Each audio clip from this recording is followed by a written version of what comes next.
I was standing in the middle of a $100,000 destination wedding in Amalfi, Italy, holding a glass of vintage champagne that I had unknowingly paid for.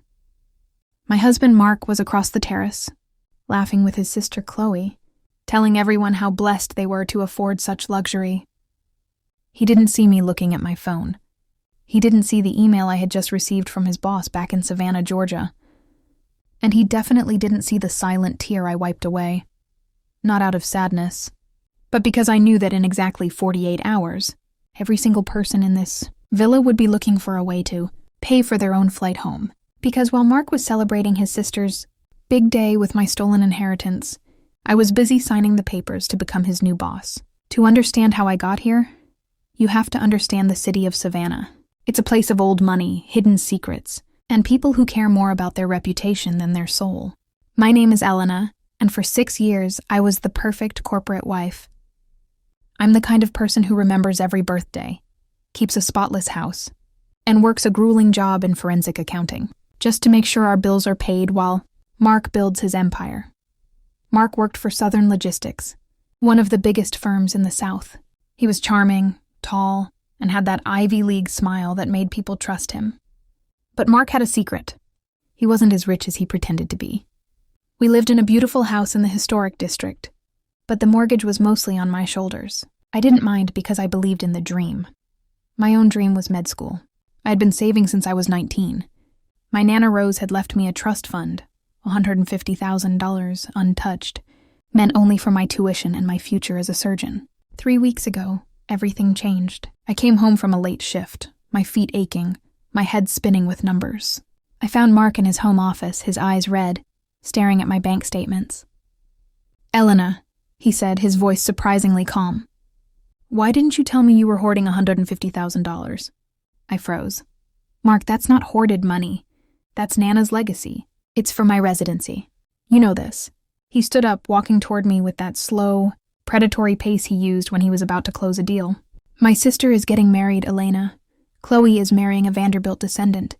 Do you have any idea what it will look like if we show up in a rented tuxedo while they fly private? We are a family. Your money is Henderson money now." "No, Mark. I am not paying for Chloe's wedding with my education funds." "That's final." He didn't argue. He didn't scream. He just kissed my cheek and said, "You're right. I'm sorry I even asked. I should have known then." 2 days later, I went to pay my application fee for Johns Hopkins. Balance, $412.30. I felt like the floor had opened up and swallowed me. I checked the logs. Mark had used his power of attorney, a document I had signed years ago when I was sick, to wire the entire amount to a luxury wedding planner in Italy. $149,000. Gone. I didn't confront him immediately. My forensic accounting brain took over. I went into ghost mode, while Mark was out buying new Italian leather shoes for the trip. I sat in our basement office and began an audit, not of our bank accounts, but of his company. I knew Mark's login. I knew his habits. And what I found made the $150,000 theft look like pocket change. Mark wasn't just a high-level executive. He was a fraud. He had been cooking the books at Southern Logistics for 2 years to cover his gambling debts. But more importantly, I found a series of emails to a woman named Sienna Miller. Sienna was the daughter of the CEO, Mr. Sterling. Mark wasn't just stealing my money to pay for his sister's wedding. He was using the wedding as a cover to impress Sienna. He planned to leave me the moment we got back from Italy, hoping to marry into the Sterling fortune. He thought I was a quiet, broken victim. He thought I would cry and beg him to stay. He forgot one thing: I'm an accountant. I know where every body is buried, and I know exactly how much the shovels cost. The air in the Atlanta airport was thick. With the scent of expensive perfume and jet fuel, Mark was practically glowing. He was wearing a $3,000 suit, bought, of course, on a credit card he had opened in my name without me knowing. He was busy helping Chloe with her 14 suitcases, acting like the prince of the family.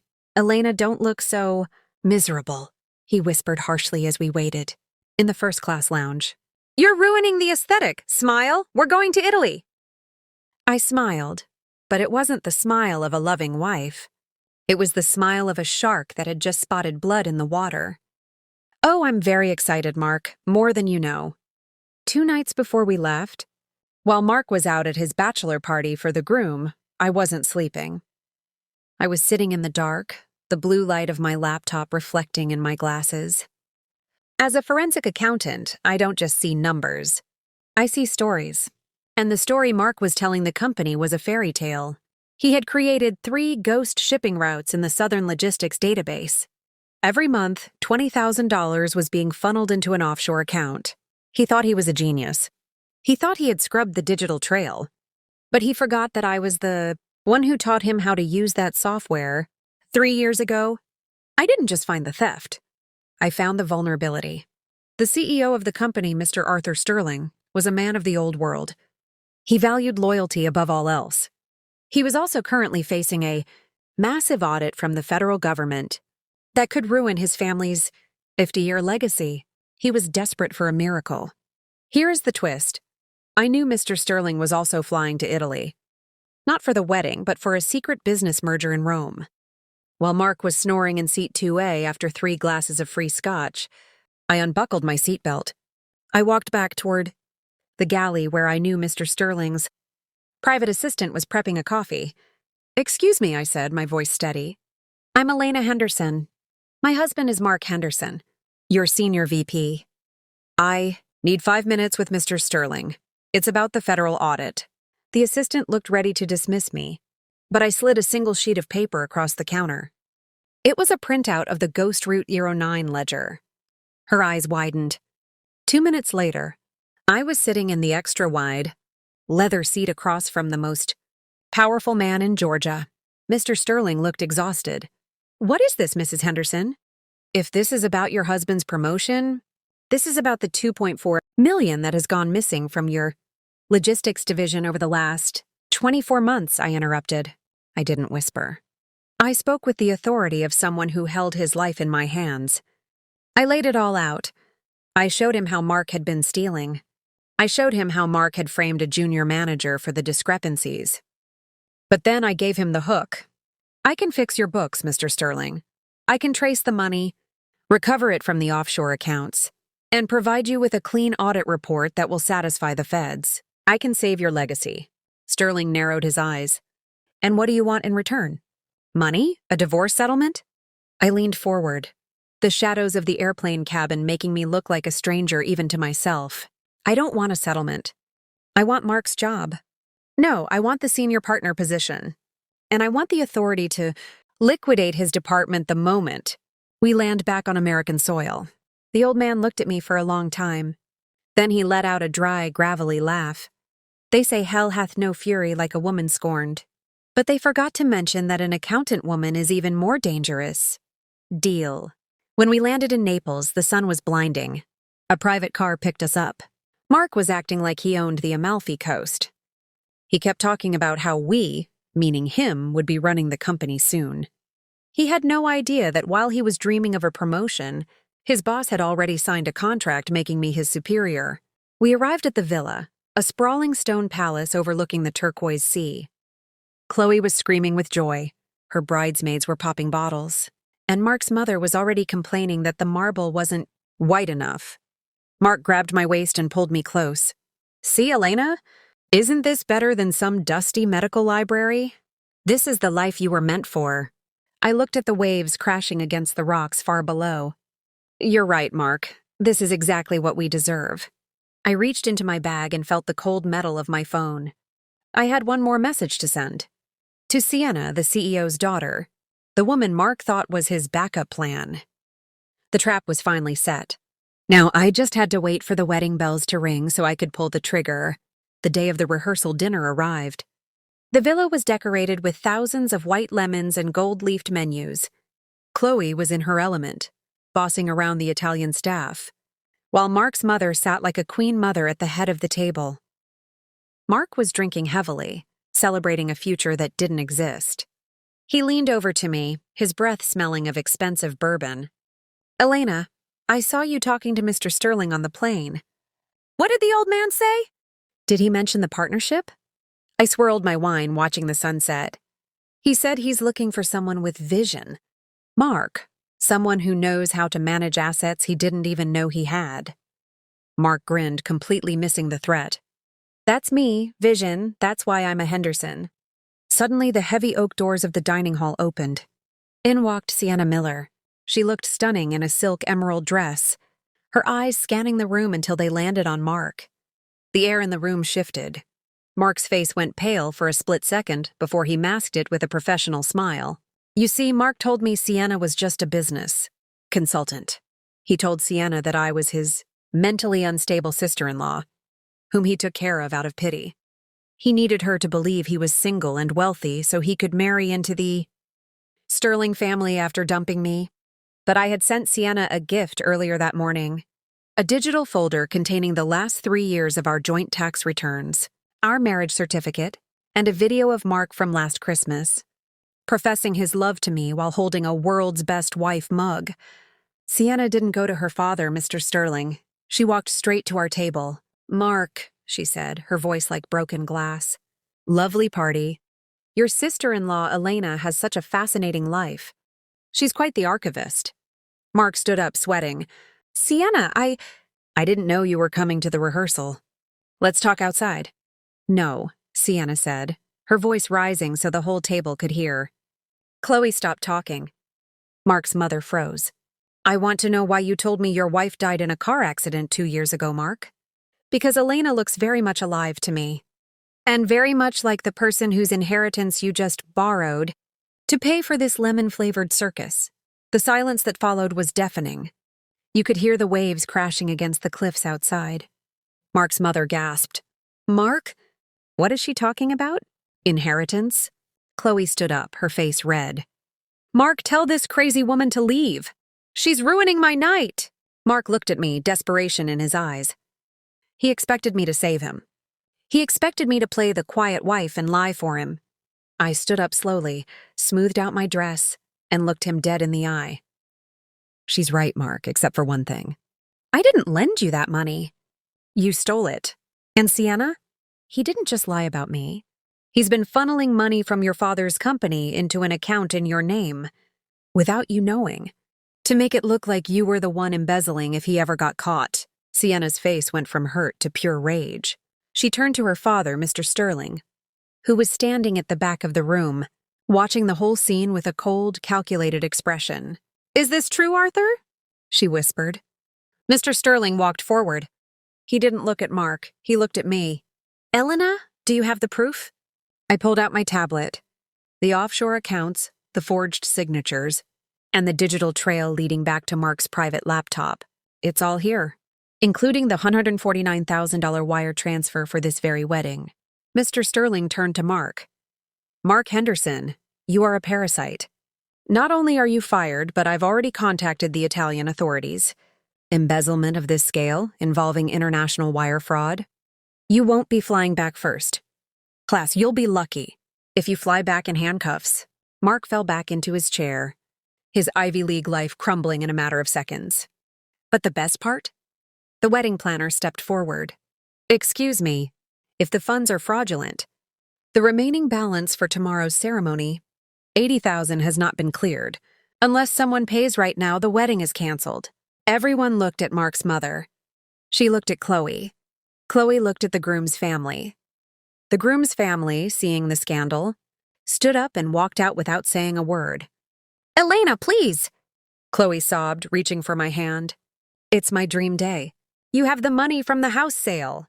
Just pay the balance. I looked at the girl who had spent years mocking my cheap clothes and my boring job. I leaned in and whispered, I'd rather burn that money than spend another cent on a Henderson. Enjoy the view, Chloe.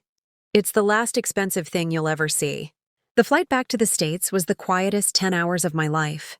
I sat in first class, sipping sparkling water and reviewing the transition documents for Southern Logistics. Mark wasn't in the cabin. He wasn't even on the plane.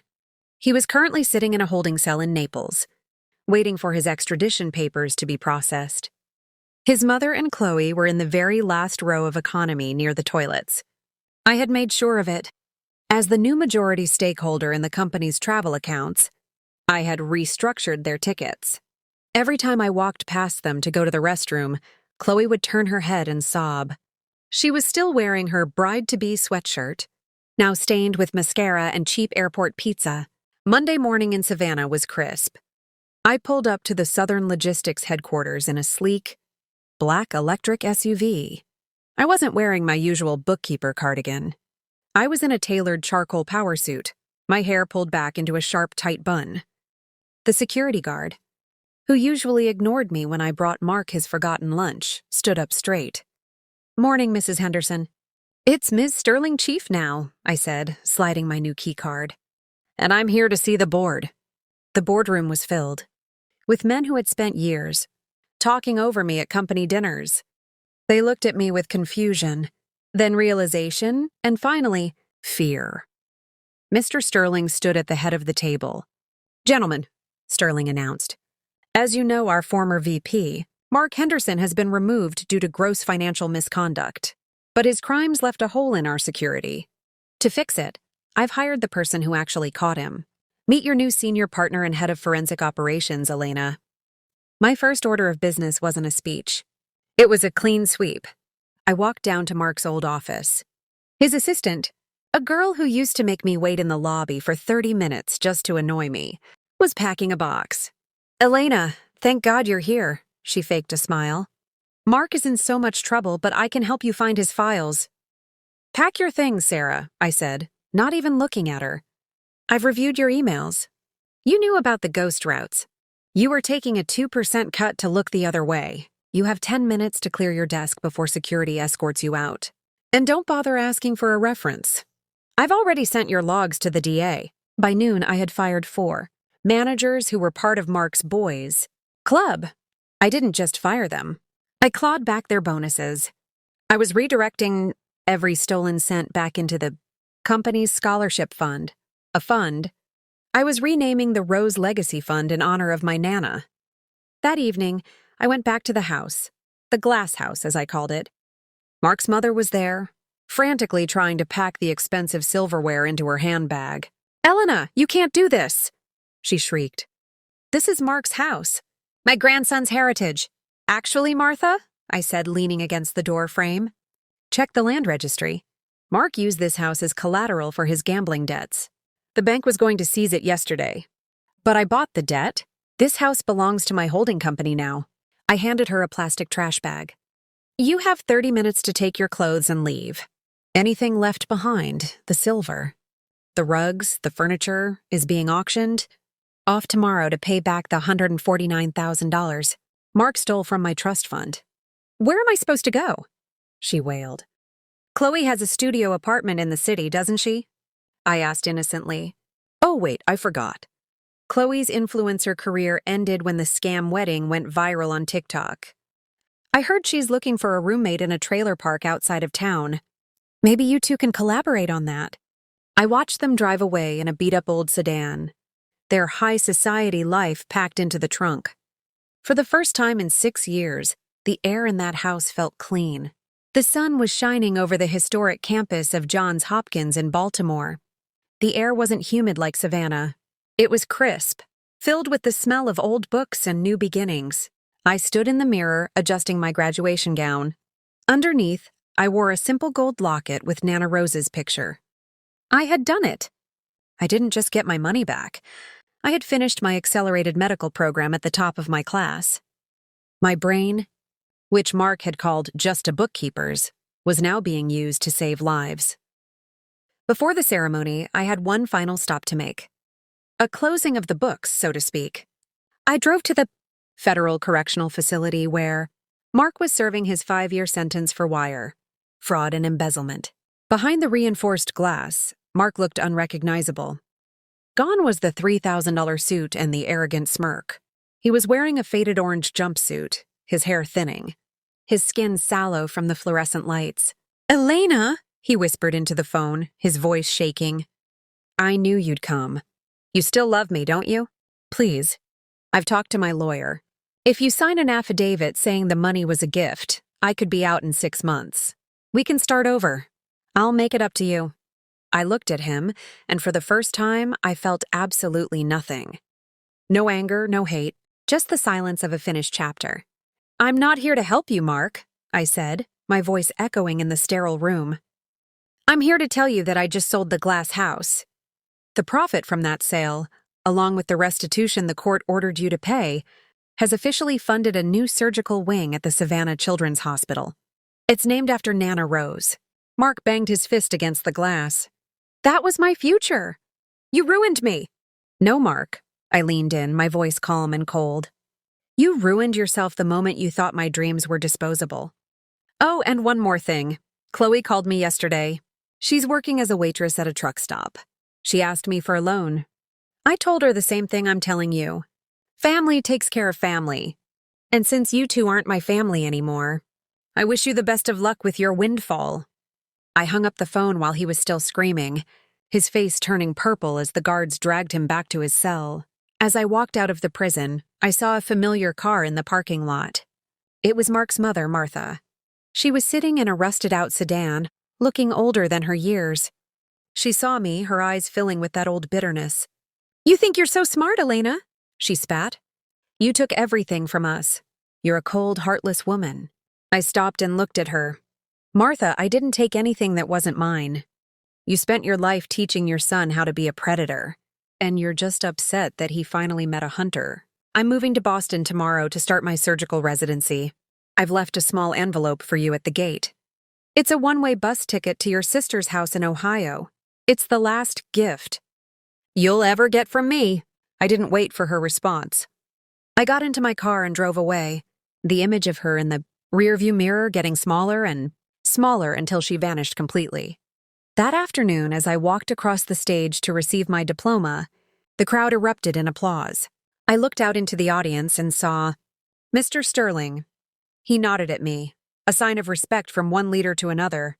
I realized then that revenge isn't about hurting people.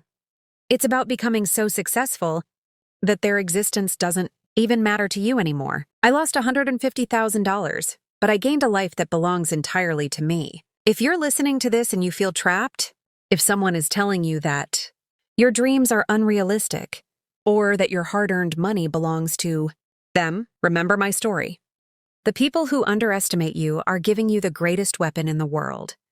The element of surprise. Don't scream. Don't beg. Just start your audit. Thank you for watching this journey from the beginning. If you want to see more stories of justice, karma, and women who refuse to stay victims, hit that subscribe button and turn on the notification bell. And tell me in the comments, what would you do if you found out your partner spent your life savings on someone else? I read every single one of your stories. This is Elena, and for the first time in my life, I am exactly where I'm supposed to be.